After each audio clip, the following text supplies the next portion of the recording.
അൻവറിനെ പല രീതിയിൽ യു ഡി എഫിലേക്ക് ചേർക്കാൻ പല ചർച്ചകളൊക്കെ നടക്കുന്നുണ്ട്. പല രീതിയിലാണ് പോകുന്നത്. അൻവറിനെ യു ഡി എഫിന് കൈവിടാനും പറ്റില്ല.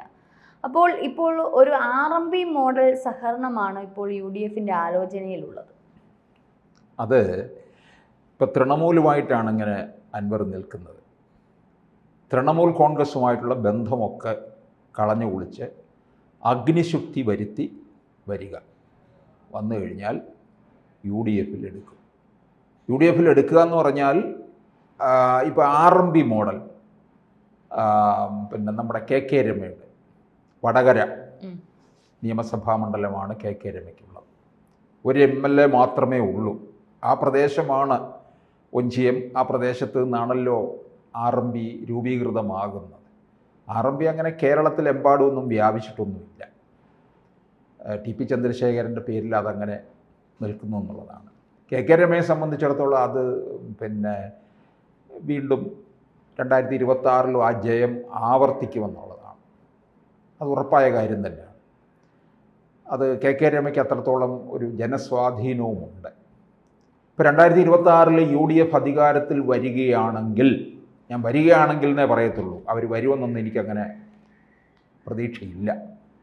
കാരണം കോൺഗ്രസ്സുകാരന്മാർ അങ്ങനത്തെ ഉള്ളവന്മാരായതുകൊണ്ട്. KK രമയും ജയിച്ചു വരികയാണെങ്കിൽ KK രമ മന്ത്രിയും കൂടിയാകും, ഉറപ്പായ കാര്യമാണ്. അതുപോലെ അൻവറും ഈ RMP മോഡലിൽ നിൽക്കണം. അത് തൃണമൂൽ കോൺഗ്രസ് പാർട്ടി പറ്റത്തില്ല, അതുപോലെ യോജിക്കുന്നില്ല. ദേശീയ തലത്തിൽ നോക്കുമ്പോൾ ഇന്ത്യ മുന്നണിയിലെ ഒരു കക്ഷിയാണ് തൃണമൂൽ കോൺഗ്രസ്. എന്നിട്ടാണ് ഇവിടെ വരുന്ന ഉടനെ ഒന്നിച്ച് നിൽക്കാൻ വയ്യ എന്ന് പറയുന്നത്. അപ്പോൾ ഇവർ തൃണമൂൽ കോൺഗ്രസ്, മമതാ ബാനർജി തുടക്കത്തിൽ തന്നെ ഇന്ത്യ മുന്നണിയുമായിട്ട് അല്പം കലഹിച്ചു നിന്നവരാണ്. അത് ബംഗാളിൽ മാത്രം ഒതുങ്ങി നിൽക്കുകയാണ്. മറ്റുള്ളിടത്തേക്ക് അങ്ങനെങ്ങും കയറി പടർന്നിട്ടില്ല. ഇപ്പം ആം ആദ്മി പാർട്ടിയാണെങ്കിൽ ഡൽഹിയിൽ രൂപീകൃതമായി, അവിടെ നിന്ന് അങ്ങോട്ട് പഞ്ചാബിൽ ഒക്കെ അങ്ങ് പോവുകയാണ്. ഗോവയിലൊക്കെ ഒന്ന് കയറാൻ ശ്രമം നടത്തി, മറ്റു ചില സംസ്ഥാനങ്ങളിലേക്കും ത്രിപുരയിലും ഒക്കെ അങ്ങോട്ടേക്ക് കയറിപ്പോയി എന്നുള്ളതാണ്. പക്ഷേ അവരുടെ ഒരു പ്രധാന ഇടമെന്ന് പറയുന്നത് ഡൽഹിയും പഞ്ചാബും ഒക്കെയാണ്. ഇതുപോലെ തൃണമൂൽ അങ്ങനെ വ്യാപിക്കാൻ ഉദ്ദേശിക്കുന്നില്ല.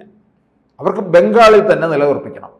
ബംഗാളിൽ കോൺഗ്രസും CPM ഒന്നും ഇല്ലല്ലോ. ബംഗാളിലുള്ളതെന്ന് പറയുന്നത് തൃണമൂൽ കോൺഗ്രസും BJPയുമാണ്. BJP ആണ് അവരുടെ പ്രധാന എതിരാളി എന്നുള്ളത്. ഇന്ത്യയുടെ പ്രധാനമന്ത്രിയാകാൻ നടക്കുന്ന ആളാണ് തൃണമൂൽ കോൺഗ്രസ്, മമതാ ബാനർജി എന്ന് പറയുന്നത്. അപ്പോൾ PV അൻവർ CPMനെ വെല്ലുവിളിച്ച്, പിണറായിയെ വെല്ലുവിളിച്ചിട്ട് LDFിൽ നിന്ന് ഇറങ്ങി നേരെ പോകുന്നത് DMK സ്റ്റാലിനുമായിട്ട് സഖ്യം ഉണ്ടാക്കാനാണ്. പിണറായിയുടെ അടുത്ത ആളാണ് സ്റ്റാലിന്. പിണറായി അത് തകിടം മറിച്ചു, നേരെ അങ്ങ് ബംഗാളിലേക്ക് വിട്ടു PV അൻവർ. അങ്ങനെയാണ് തൃണമൂൽ കോൺഗ്രസിൻ്റെ ഒരു ഘടകം കേരളത്തിൽ രൂപീകൃതം ആകുന്നു. അങ്ങനെ UDFിൻ്റെ ഭാഗമായിട്ട് നിൽക്കാമെന്നുള്ളൊരു കണക്കുകൂട്ടലാണ്. പക്ഷേ എന്തായാലും ഇപ്പം UDFിന് അൻവറെ തഴയാനും പറ്റത്തില്ല. കാരണം ഈ വരാൻ പോകുന്ന ഉപതെരഞ്ഞെടുപ്പിൽ അവിടെ UDFിന് വിജയം ഉണ്ടാവുകയാണെങ്കിൽ അത് അൻവറിൻ്റെ വിജയം കൂടിയായിരിക്കും. കാരണം പിന്നെ MLA സ്ഥാനം കളഞ്ഞ് പിണറായിയെ വെല്ലുവിളിച്ച് CPMനെ വെല്ലുവിളിച്ച് കൊണ്ട് വന്നിരിക്കുകയാണ്. അവിടെ UDF ഇപ്പോൾ വിജയിച്ചു കഴിഞ്ഞാൽ വരാൻ പോകുന്ന നിയമസഭാ തെരഞ്ഞെടുപ്പിൽ ഒരു UDF തരംഗത്തിന് അനുകൂല സാഹചര്യം ഉണ്ടാകും. കേരളത്തിൽ ഭരണവിരുദ്ധ വികാരമുണ്ടെന്ന് ജനങ്ങളെ ബോധ്യപ്പെടുത്താനും കഴിയും. അതുകൊണ്ട് അൻവറെ UDFന് കോൺഗ്രസ്സിന് വേണം താനും. ഇത് പിന്നെ തൃണമൂലുമായിട്ടുള്ള ബന്ധം വിച്ഛേദിച്ച് വേണം വരാൻ എന്നാണ് ഹൈക്കമാൻഡ് പറഞ്ഞിരിക്കുന്നത്. അത് ഏത് തരത്തിലായിരിക്കും ഇനി എന്നുള്ളത് നമുക്കറിയത്തില്ല. ഇവിടെ CPM കോൺഗ്രസിനെ സംബന്ധിച്ചിടത്തോളം 2026 നിയമസഭാ തെരഞ്ഞെടുപ്പിൻ്റെ ഒരു സൂചകമാണ്, ഒരു ദിശയാണ് ഇവിടെ വരാൻ പോകുന്നത്. ഇവിടെ ഒരു വിജയം ഉണ്ടായിക്കഴിഞ്ഞാൽ ആ വിജയം അങ്ങോട്ടേക്ക് പിന്നീട് തദ്ദേശ സ്ഥാപനങ്ങളിലേക്ക് ഉണ്ടാകും, പിന്നീട് നിയമസഭാ തെരഞ്ഞെടുപ്പിൽ ഉണ്ടാകുമെന്ന് അവർക്കൊരു പ്രതീക്ഷയുണ്ട്. ഇനി കോൺഗ്രസിന് വിജയം ഉണ്ടായില്ലെങ്കിൽ അവർക്ക് വലിയ ഞെട്ടലൊന്നും ഉണ്ടാകത്തില്ല. കാരണം അത് LDFിൻ്റെ സിറ്റിംഗ് സീറ്റാണ്. അതുകൊണ്ട് അങ്ങനൊരു ഞെട്ടലുണ്ടാകത്തില്ല. പക്ഷെ മറിച്ച് LDFിന് വിജയമുണ്ടായാൽ അൻവറിന് വലിയ ഷോക്കായിരിക്കും. കാരണം അൻവറിൻ്റെ വിജയമാണ്. UDF വിജയിച്ചാലും അത് അൻവറിൻ്റെ വിജയം തന്നെയാണ്. LDF വിജയിച്ചാൽ അൻവറിന് അതൊരു വലിയ തിരിച്ചടി കൂടിയായി മാറുമെന്നുള്ളതാണ്. കാരണം അൻവറാണ് ഇവിടെ പ്രധാന ആളെന്ന് പറയുന്നത്. അൻവർ മത്സരിച്ചില്ലെങ്കിലും അൻവറിൻ്റെ നീക്കം എന്തെന്നറിയാമോ? അൻവർ ഇപ്പോൾ അവിടെ സ്ഥാനാർത്ഥിയായിട്ട് പറഞ്ഞിരിക്കുന്നത് അൻവർ അല്ല, അവിടെ ജോയി കോൺഗ്രസിലെ, അല്ലെങ്കിൽ ആര്യാടൻ ഷൗക്കത്ത്, ഇവരിൽ ആരെങ്കിലും ആയിരിക്കും. CPM-ൽ നിന്ന് ഒരുപക്ഷെ സ്വരാജ് അല്ലെങ്കിൽ തോമസ് മാത്യു മുമ്പ് ആര്യാടൻ മുഹമ്മദിനോട് മത്സരിച്ചിട്ടുള്ള ആളാണ് 2 തവണ. ഇവരാരെങ്കിലും ആകും. നല്ല മത്സരം തന്നെ നടക്കും. അൻവർ ആയിരിക്കും അവിടെ പ്രധാന റോള് വഹിക്കാൻ പോകുന്നത് മത്സര രംഗത്തില്ലെങ്കിൽ. അപ്പം UDF-ന് വിജയം ഉണ്ടായിക്കഴിഞ്ഞാൽ അൻവർ മുമ്പോട്ട് വയ്ക്കാൻ പോകുന്നത് 2026 ഈ മണ്ഡലം തനിക്ക് നൽകണം. താൻ മത്സരിക്കും. UDF അധികാരത്തിൽ വരികയാണെങ്കിൽ അൻവറും മന്ത്രിയായി മാറും. അതായിരിക്കും സംഭവിക്കുന്നത്. UDF അധികാരത്തിൽ വരികയാണെങ്കിൽ അൻവറും മന്ത്രിയാകും. കാരണം RMB മോഡലിൽ UDF-നകത്ത് ഘടകകക്ഷികളുടെ ഒരു ഘോഷയാത്ര തന്നെയാണ്.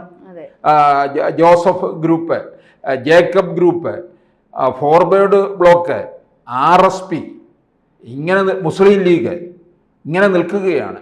അതിൻ്റെ കൂടെ ഇനി RMB, ഇനിയിപ്പം പിന്നെ CMB ഉണ്ട്, CP ജോണിൻ്റെ.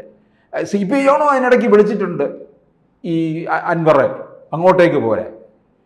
അത് അൻവർ അങ്ങോട്ട് പോകുമെന്ന് എനിക്ക് തോന്നുന്നില്ല. കാരണം CMB-യിൽ അങ്ങനെ അൻവറിന് ആളായി നിൽക്കണം. അതാണ് വേണ്ടത്. അൻവർ ഇനിയിപ്പോൾ താഴെ പോയി CMB വന്നിട്ട് CP ജോണിൻ്റെ താഴെ നിൽക്കുമോ? അതില്ല. അൻവർ എന്ന് പറയുന്നത് പക്ക കച്ചവടക്കാരനാണ്, വലിയ ബിസിനസ്സുകാരനല്ലേ. ഇവിടെ നിയമസഭയിൽ മത്സരിച്ച് ജയിച്ചു എങ്കിലും നിയമസഭാ സമ്മേളനം നടക്കുമ്പോൾ അദ്ദേഹം ആഫ്രിക്കയിൽ പോയി ഖനനം നടത്തിക്കൊണ്ടിരുന്ന ആളാണ്. അങ്ങനത്തെ ബിസിനസ്സുകാരനാണ്. അപ്പോൾ CP ജോണിൻ്റെ കൂടെയൊന്നും അങ്ങനെ പോയി നിൽക്കത്തില്ല.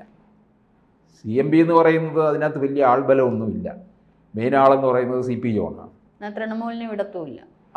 അപ്പോൾ തൃണമൂലിനെ വിടാതിരിക്കാൻ പറ്റത്തില്ല, വിട്ടേ പറ്റുകയുള്ളൂ. വിട്ടുവന്നാൽ മാത്രമേ ഇവിടെ അൻവറിന് UDF-ലേക്ക് രംഗപ്രവേശം വേണം. അതെ. അതുണ്ടെങ്കിലേ ഇനി അങ്ങോട്ട് വിജയമുള്ളൂ. അല്ലെങ്കിൽ പിന്നെ BJP പോകുമോ? അത് നടക്കുന്ന കാര്യമല്ല. അപ്പോൾ അൻവറിൻ്റെ വിജയമാണ്. അൻവറാണ് കാര്യങ്ങൾ നിലമ്പൂരിൽ മുഴുവൻ തീർച്ചപ്പെടുത്താൻ പോകുന്നത്. അവിടെ വിജയമുണ്ടായാൽ ഇനി തോൽവി ഉണ്ടായെന്ന് വിചാരിക്കെ പിന്നെ UDF-ന്, കോൺഗ്രസിന് ക്ഷീണമില്ല, അൻവറിനായിരിക്കും അവിടെ ക്ഷീണം. കാരണം കോൺഗ്രസിന് അവിടെ നഷ്ടപ്പെടുന്നില്ല. കാരണം സിറ്റിംഗ് സീറ്റല്ല. അൻവറിൻ്റെ ഒരു വലിയ പരാജയത്തിലേക്കായിരിക്കും പോകുന്നത്. അൻവറിൻ്റെ രാഷ്ട്രീയ ഭാവി അവിടെ വെച്ചൊരു പക്ഷേ തീരും. ഈ തരത്തിൽ പോകും. 2016 മത്സരിക്കുമ്പോൾ CPM സ്വതന്ത്രനായിട്ടാണ് മത്സരിച്ചത്. അല്ല CPM-ന്റെ ടിക്കറ്റിലല്ല മത്സരിച്ചത്. 2021 മത്സരിക്കുമ്പോഴും CPM സ്വതന്ത്രനായിരുന്നു. പിന്നെ 2021 വരുമ്പോൾ ഭൂരിപക്ഷം 2700 ഉള്ളൂ. പിന്നെ ഇനിയിപ്പോൾ അൻവറിന് കിട്ടാൻ പോകുന്നതെന്ന് വെച്ചാൽ ഭരണവിരുദ്ധ വികാര വോട്ടുകൾ അൻവറിന് അനുകൂലമായി മാറും. പിന്നെ അൻവറിൻ്റെതായ ഒരു നല്ല പങ്ക് വോട്ട് അവിടെ ഉണ്ടെന്നുള്ളതാണ്. BJP-യും അവിടെ വോട്ട് വിഹിതം വർദ്ധിപ്പിക്കുകയും ചെയ്യും. കൂടുതൽ വാർത്തകളും വിശേഷങ്ങളും നിങ്ങളിലേക്ക് എത്താൻ ABC മലയാളം സബ്സ്ക്രൈബ് ചെയ്യുക, ബെൽ ബട്ടണും അമർത്തുക.